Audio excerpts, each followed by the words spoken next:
أعوذ بالله من الشيطان الرجيم. بسم الله الرحمن الرحيم.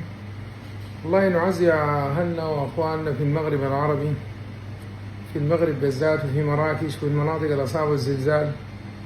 ربنا يحفظهم ويجبر كسرهم ويخلف عليهم.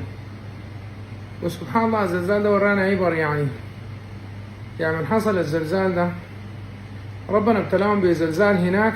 الناس مرقت من البيوت مشت الشارع، بقى الناس قاعدة في الشارع في العربات. نحن هنا ربنا مبتلينا بضرب وبتدوين، الناس بخشوا جوا. ربنا بزلزل بكل الطرق.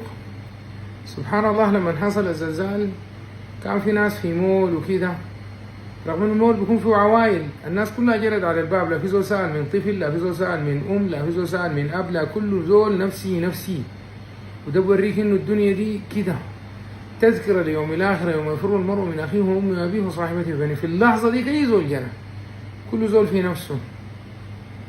سبحان الله فبرضه سبحان الله هناك الناس فقدت بيوتها كلها، البيوت انهارت انهارت، فقدوا أي شيء اللي بدأ من الأول. نحن هنا الحمد لله رغم الابتلاء الحاصل في الخرطوم ده، لكن البيوت موجودة. هاي الدعامة والمتمردين نهبوا البيوت وخلوها على البلاط تسليم مفتاح شقق، لكن البيت فيه الناس إن شاء الله يرجعوا لبيوتهم ويأسسوها. أهلنا في المغرب ديل البيوت ذاتها محتاجين يبنوها.